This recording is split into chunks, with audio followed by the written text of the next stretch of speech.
वंदे मातरम विद्यार्थी मित्रों।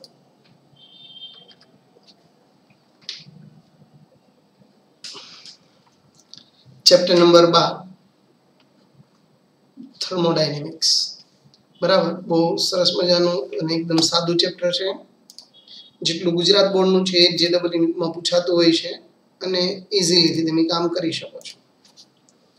પહેલો સવાલ છે, પ્રસ્તાવનામાંથી લઈએ કે કાર્યનું ઉષ્મામાં, બરાબર, કાર્યનું ઉષ્મામાં થોડો અવાજ પ્રોબ્લેમ પણ તમારી સુધી આવતો જ હશે। ચાલો, ઓકે, ચલો ડન।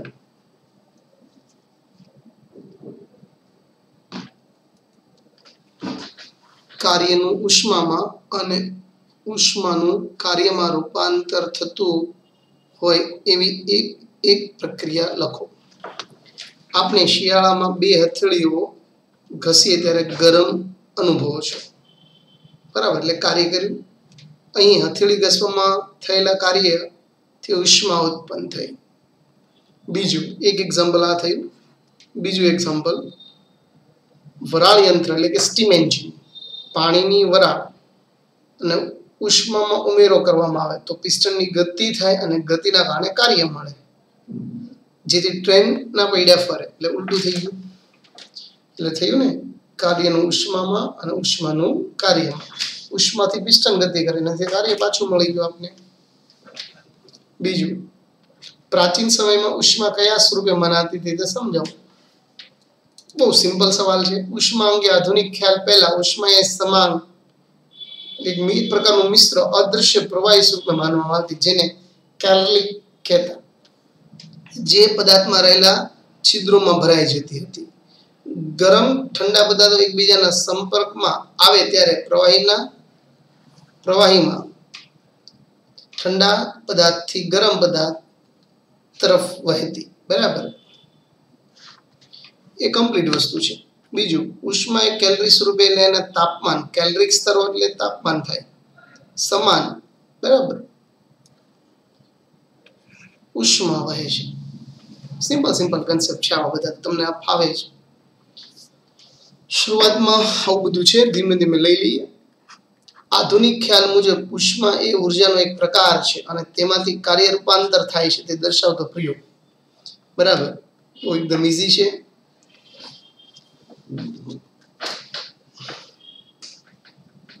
આધુનિક ખ્યાલ મુજબ ઉષ્મા એક પ્રવાહી માનતા, આગળ આપણે સવાલમાં જોયું। પછી થોમ્સનને દ્વારા ઘણા બધા પ્રયોગો થયા, એની અંદરનો એક પ્રયોગ છે।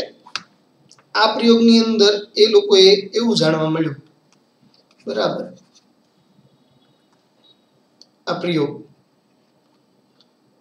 પિત્તળની તોપ બનાવવામાં તેમાં કાણું પાડવાની પ્રક્રિયા દરમિયાન ઉષ્મા ઉત્પન્ન થાય। આ જોયું છે, કોઈ પણ વસ્તુ ડ્રીલ કરો એટલે ગરમ થાય, ગોળ ગોળ ફેરવો તો વધારે સ્પષ્ટ રૂપે કહી શકાય, બરાબર, ફેરવા માટે ઉત્પન્ન થયેલું, અહીં ધ્યાન આપવા જોઈએ, તમે જે ફેરવી રહ્યા છો, બરાબર, ઉત્પન્ન થયેલી ઉષ્મા ફક્ત કાર્ય પર આધાર રાખે છે, નહીં કે સાદડીના તીક્ષ્ણ અણીદાર, મતલબ ડ્રીલ પાડવાનો જે તોપ હોય એનો અણીદાર ભાગ। એટલે કેલરીક સ્વરૂપ મુજબ અણીદાર સાદડીના કાણામાંથી જ્યારે વધારે ઉષ્મા બહાર કાઢે, પણ પિત્તળના કાણું પાડવાની પ્રક્રિયામાં આવું જણાયું નહીં। અવલોકનનું અર્થઘટન એવું થાય કે ઉષ્મા એ ઉર્જાનો પ્રકાર છે, પણ ઉષ્માનું એટલે કે એક પ્રકારની ઉર્જાનું કાર્યમાં અને બીજા પ્રકારની ઉર્જામાં રૂપાંતર કરે છે। એક ઉર્જાનું કાર્યમાં એટલે એનો મતલબ કે બીજા પ્રકારની ઉર્જામાં, એક વાક્ય એક જ છે, ઉર્જાનું કાર્યમાં રૂપાંતર કરે અથવા તો બીજા પ્રકારની ઉર્જામાં રૂપાંતર, આ ગરમ કરશે અથવા ગરમ નહીં કરે, બરાબર। આગળ થર્મોડાયનેમિક્સ શું છે? ઇનડાયરેક્ટલી કહીએ તો ઉષ્મા અને તાપમાનનો અભ્યાસ કરતી એક શાખાને થર્મોડાયનેમિક્સ કહેવાય, બરાબર। આંતરિક રૂપાંતરો સરળતાથી સમજાવી શકાય, બહુ બધી વ્યાખ્યાઓ છે, બરાબર।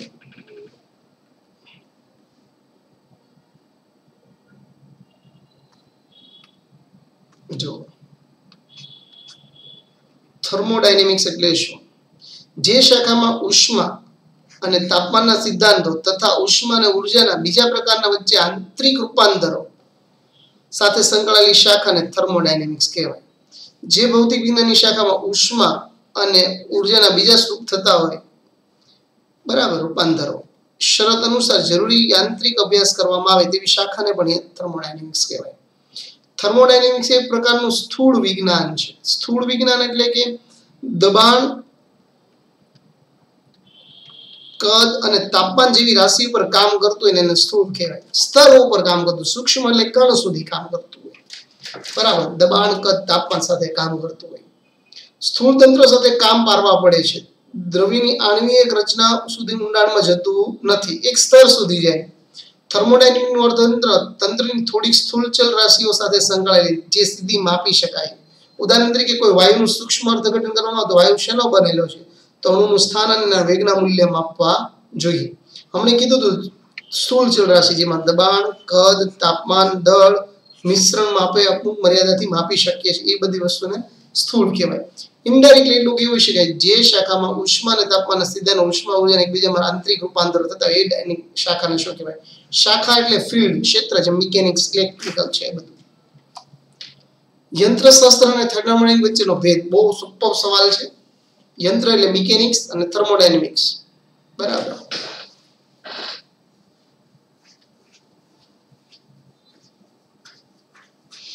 અને આ વિડીયો તમારા માટે બનતા હોય છે. ઘણા લોકોને તકલીફ પડે છે પણ ભણવું પડે એટલે, બાકી ઉતારવા તો મારી ફરજમાં છે.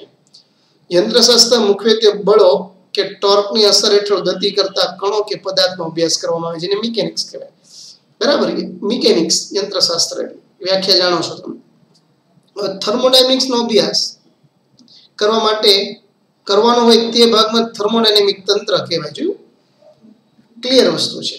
તંત્રની આસપાસના બાકીના ભાગ પર સીધી અસર થતી હોય તેને પરિસર તંત્ર કહે છે.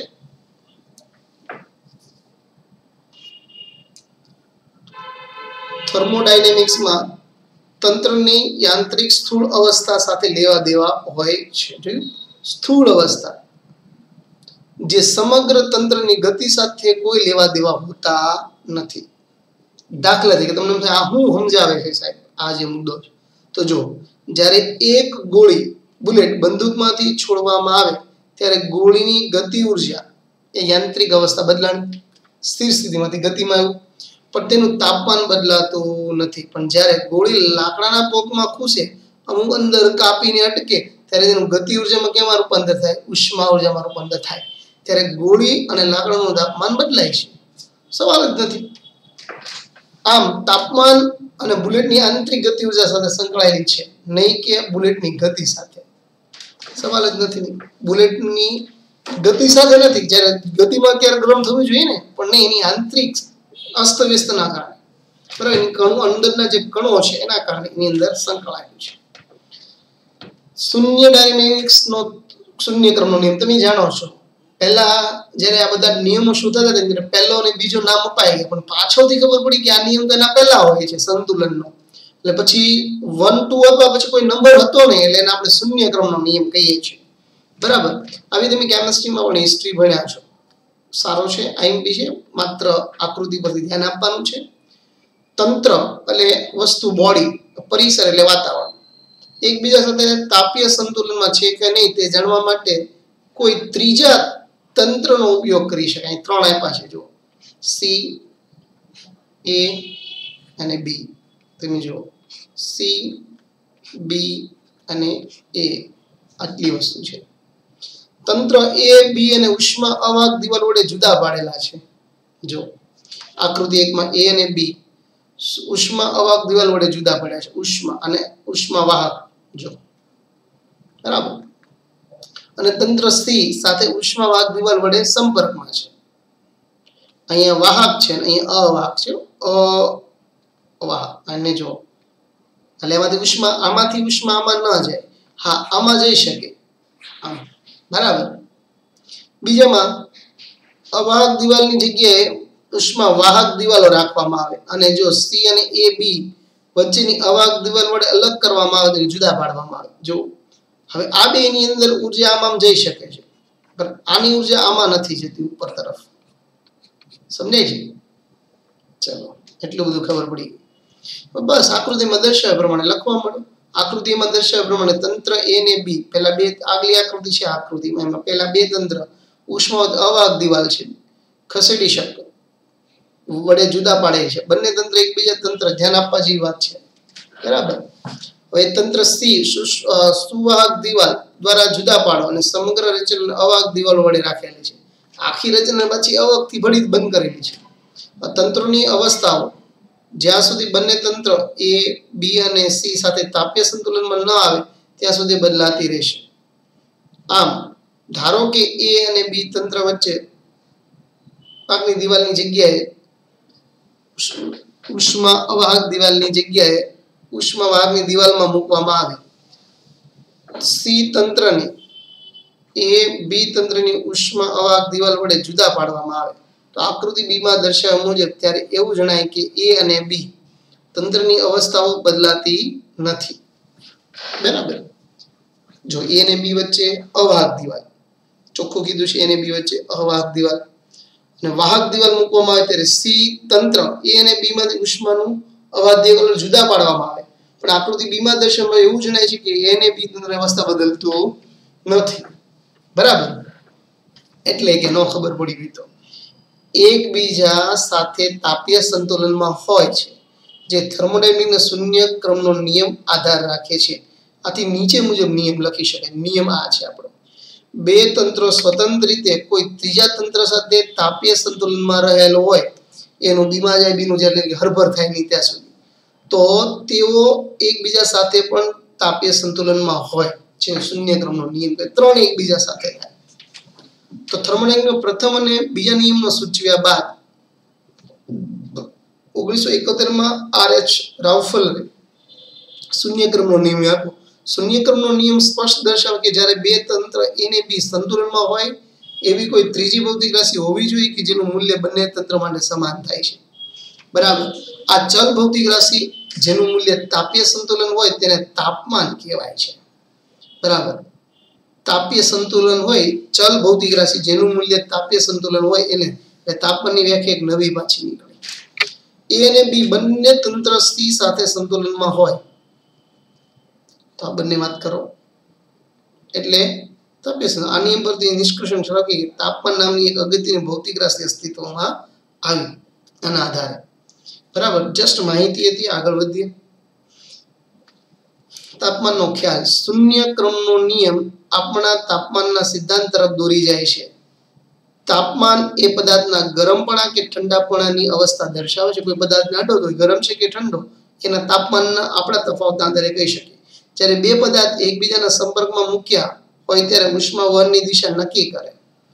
ઊંચા તાપમાનમાં રહેલા પદાર્થ તરફથી નીચા તાપમાનમાં રહેલા પદાર્થ તરફ ત્યારે ઉષ્માનું વહન ઊંચું તાપમાન હોય એ પદાર્થમાં નીચા તાપમાન તરફ વહન પામે તો પદાર્થ તરફ ઉષ્મા વહન પામે છે. જ્યારે તાપમાન સમાન થાય ત્યારે ઉષ્મા વહન અટકી જાય છે. બંને પદાર્થમાં તાપીય સંતુલનમાં છે એમ કહેવાય. જેમ આપણે બે બ્લોક જાણીએ છીએ એ અને બી. બરાબર. આ બી સંપર્કમાં લાવે તો બેનું તાપમાન સરખું થાય એટલે વહન અટકી જાય. પાણીની પાઇપમાં પણ બે બાજુ પ્રેશર સરખું થાય તો અટકી જાય વહન. 8મો સવાલ. તંત્રની આંતરિક ઉર્જાની સમજૂતી આપો. તંત્ર એટલે બોડી. કોઈ પથ્થર છે એની પણ એક બંધ હોય અને એની પોતાની ઉર્જા હોય. સ્થૂળ તંત્ર દળ દબાણ તાપમાન કદ એ બધું સ્થૂળ રાશિઓ કહેવાય. તો સ્થૂળ તંત્ર પણ એના માટે જ ઉપયોગી. મોટી સંખ્યામાં અણુઓ ધરાવે છે. અણુઓ. બરાબર. આંતરિક ઉર્જા એ અણુઓની ગતિ ઉર્જા અને સ્થિતિ ઉર્જાનો સરવાળો છે. એટલે E = K + U. બરાબર. જો થર્મોડાયનેમિક તંત્રની ગતિ ઉર્જા મહત્વની નથી તો યાંત્રિક ઉર્જા એ સ્થિર નિર્દેશ ફ્રેમની સાપેક્ષે તંત્રનું દ્રવ્યમાન m એટલે માસ્ટર સેન્ટર ઓફ માસ ની ગતિ ઉર્જા અને સ્થિતિ ઉર્જાના સરવાળા છે. થર્મોડાયનેમિક્સ તંત્રમાં ગતિ ઉર્જાનું મહત્વ નથી પણ એટલે આંતરિક ઉર્જા જે છે આ છે ગતિ ઉર્જા, આ છે સ્થિતિ ઉર્જા અને યાંત્રિક ઉર્જા. એ ગતિ ઉર્જા અને સ્થિતિ ઉર્જાનો સરવાળો છે. દ્રવ્યમાન કેન્દ્ર તંત્રના જે બોડી છે બ્લોક છે એનું દ્રવ્યમાન કેન્દ્ર સેન્ટર માસ. યાંત્રિક ઉર્જા ફક્ત તંત્રના અસ્તવ્યસ્ત ગતિ કરતા અણુઓ સાથે સંકળાયેલી ઉર્જા છે જે વાયુમાં તમે જુઓ છો. આંતરિક ઉર્જા U એ તંત્રની સ્થૂળ રાશિ અને આંતરિક ઉર્જા ફક્ત તંત્રની અવસ્થા પર આધાર રાખે છે. અવસ્થા એટલે ઘન પ્રવાહી વાયુ. અવસ્થા કેવી રીતે મેળવી શકાય તેના પર નહીં. બરાબર. ખાલી અવસ્થા પર આધાર રાખે. ઘન છે તો એની પ્રમાણે, પણ કેવી રીતે બન્યો છે ઘન એના પર નહીં. તંત્રની આંતરિક ઉર્જા U અને થર્મોડાયનેમિક્સ અવસ્થા ચલ ઉદાહરણ છે. તેનું મૂલ્ય ફક્ત અવસ્થા પર આધાર રાખે છે. અવસ્થા ઘન પ્રવાહ એટલે કે અવસ્થા જ્યાં સુધી આ અવસ્થા સુધી પહોંચવા માટે લીધેલા માર્ગ પર નહીં. મતલબ એ માનો કે પાણીમાંથી વરાળ બને અથવા તો પાણીમાંથી બરફ બને, એ સુધી પહોંચે એના પર નહીં. અંતિમ પરિણામ શું છે એના પર ડિપેન્ડ રહે. આવું આપણે સંરક્ષી બળમાં શીખી ગયા. બરાબર. પછીનો મુદ્દો, આપેલ દળ વાયુની યાંત્રિક ઉર્જા દબાણ, પ્રેશર, વોલ્યુમ અને તાપમાન પીવીટી ના મૂલ્ય વડે અવસ્થા પર આધાર રાખે છે, પણ અવસ્થા કેવી રીતે આવી તેના પર આધાર રાખતો નથી. ઘન થઈ ગયું તો ઓકે, પણ પ્રવાહીમાંથી ઘન થયું તેના પર આધાર નથી રાખતો, વચ્ચેના માર્ગ અંતિમ ઉપર આધાર રાખે. વાયુના નાના અંતરણો અવગણી શકાય, જ્યારે વાયુની આંતરિક ઉર્જા વાયુના અસ્તવ્યસ્ત ગતિ સાથે સંકળાયેલા સરવાળા જેટલી હોય છે. બરાબર. તમે જુઓ આકૃતિ અને બી માં બતાવ્યું છે ઉદાહરણ. થોડી વાર રીડ કરો એટલે તમને સમજાશે. કોઈ રેખીય ગતિ કરે છે, કોઈ ચાક ગતિ કરે છે, કોઈ કંપન કરે છે. બરાબર. કોઈ કણ હોય એમ સીધો ગતિ કરતો હોય, કોઈ એમ ચાક ગતિ કરતો હોય અને કોઈ ધ્રુજતો હોય. બરાબર. બરાબર. જ્યારે બોક્સ સ્થિર સ્થિતિમાં હોય ત્યારે વાયુની આંતરિક ઉર્જા U અને અણુની ગતિ ઉર્જા અને સ્થિતિ ઉર્જાના સરવાળા જેટલી હોય છે. તો જુદા જુદા પ્રકારની ગતિને અનુલક્ષીને ગતિ ઉર્જા U માં સમાવવાની છે. બરાબર. ગતિ ઉર્જા જુદા જુદા U માં સમાન. જો આખું બોક્સ કોઈ વેગ સાથે ગતિ કરતું હોય તો બોક્સની ગતિ ઉર્જા U સમાવવાની નથી. ગતિ કરતું હોય તો નહીં સમાય ગતિ ઉર્જા, પણ આની અંદર જ છે. બહારનો વેગ હોય બોક્સનો એ 1/2mv² નહીં કામમાં લાગે. અંદર ઓકે. આકૃતિમાં દર્શાવેલ બોક્સની સ્થિર સ્થિતિમાં હોય ત્યારે વાયુની આંતરિક ઉર્જા U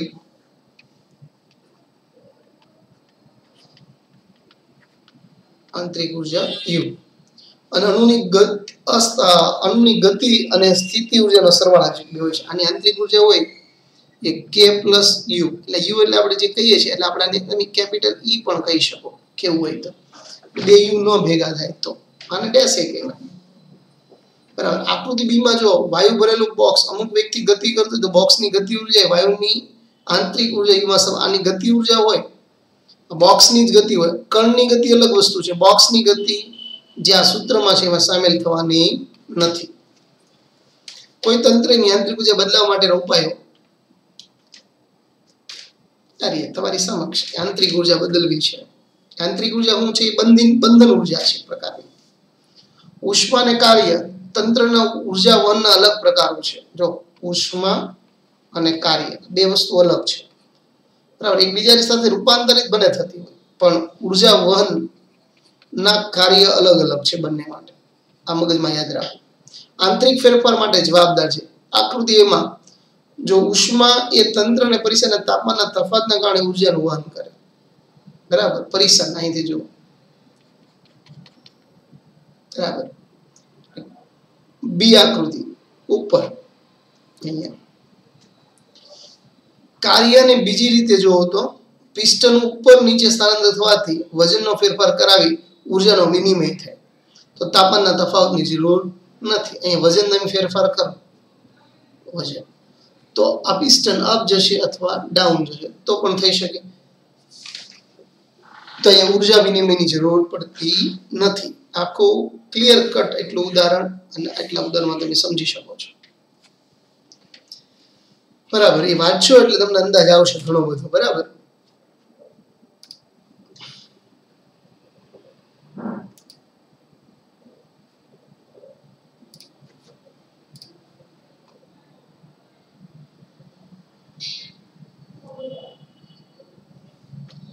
જો આકૃતિ એમાં દર્શાવવાનું જાય એક નળાકારમાં ચોખ્ખું દળ ધરાવતું વાયુતંત્ર ધારો. વાયુની અવસ્થા બદલવા માટે બે માર્ગ છે. વાયુને ઊંચા તાપમાન આપો અને સંપર્કમાં રહેલો વાયુ ભરેલા નળાકારમાં મૂકો. બરાબર. બીજું કામ કરો, પિસ્ટનને નીચે તરફ ધક્કો મારો અને તંત્ર પર કાર્ય કરો. આમ કરવાથી વાયુની આંતરિક ઉર્જામાં ફેરફાર થાય. બરાબર. બંને ક્રિયા ઉલટી દિશામાં પણ થઈ શકે. જો પરિસરનું તાપમાન નીચું હોય તો ઉષ્મા વાયુની પ્રસરણ તરફ વહે તો પિસ્ટન ઉપર તરફ ખેંચવામાં પરિસરનું કાર્ય થાય. એટલે તંત્ર વડે કાર્ય થાય અને આવું આંતરિક ઉર્જામાં ઘટાડો થાય. ઇનડાયરેક્ટલી K પ્લસ U ની જે ઘટના છે એની અંદર આપણે વાત કરીએ છીએ E. બરાબર. ઉષ્માની આંતરિક ઉર્જાનું મૂળ તફાવત એટલે તમે આ સમજશો. વિનિમય પામતી ઉષ્મા ઉર્જા એટલે ઉષ્મા કહેવાય. બરાબર. જો થર્મોડાયનેમિક્સ નો સવાલ, થર્મોડાયનેમિક્સ તંત્રની અવસ્થા અને તેની આંતરિક ઉર્જા વડે દર્શાવાય પણ ઉષ્મા વડે નહીં. કોઈ એક થર્મોડાયનેમિક તંત્રની અવસ્થા તેની આંતરિક ઉર્જા વડે દર્શાવેલ છે પણ થર્મોડાયનેમિક તંત્રની અવસ્થા તેની આંતરિક ઉર્જા વડે દર્શાવેલ છે પણ ઉષ્મા વડે નહીં. સમજાવું. એક આપેલી અવસ્થામાં રહેલા વાયુને અમુક ચોક્કસ પ્રમાણમાં ઉષ્મા હોય. આ વિધાન અર્થ વગરનું છે પણ વિધાન નીચે મુજબ હોવું જોઈએ. કોઈ એક આપેલા પદાર્થની અવસ્થામાં રહેલા વાયુ અમુક ચોક્કસ પ્રમાણે આંતરિક ઉર્જા ધરાવે છે જેના કારણે સતત અસ્તવ્યસ્ત ગતિ કરતા હોય છે. કોઈ એક આપેલી અવસ્થામાં રહેલો વાયુ અમુક ચોક્કસ પ્રમાણે કાર્ય કરે. આ વિધાન અર્થ વગરનું છે પણ નીચે મુજબ એવું કહી શકાય કે તંત્રને અમુક ચોક્કસ પ્રમાણમાં ઉષ્મા આપવામાં આવી છે જેથી એ કાર્ય કરે છે. જોજો આખા આ અને એની સાથે આ વાક્ય અથવા તો તંત્ર દ્વારા અમુક ચોક્કસ પ્રમાણમાં કાર્ય થયું છે એમ કહેવાય. બરાબર. ચોક્કસ પ્રમાણમાં કાર્ય થયું છે. ટૂંકમાં થર્મોડાયનેમિક્સ નો ઉષ્મા અને કાર્ય અવસ્થા ચલો નથી. તંત્રમાં જે ઉર્જા વિનિમય દર્શાવે છે તેની આંતરિક ઉર્જાનો ફેરફાર છે. બરાબર. એટલા માટે આપણે કહીશું વિનિમય પામતી ઉષ્મા ઉર્જા એ ઉષ્મા છે. થર્મોડાયનેમિક્સનો પ્રથમ નિયમ લખો અને સમજાવો એ આપણે પછી હમણાં જોવાના જ છીએ ડેલ્ટા Q સાથે. પણ અત્યાર સુધી એટલું રાખીએ. Thank you. જય હિન્દ. વંદે માતરમ.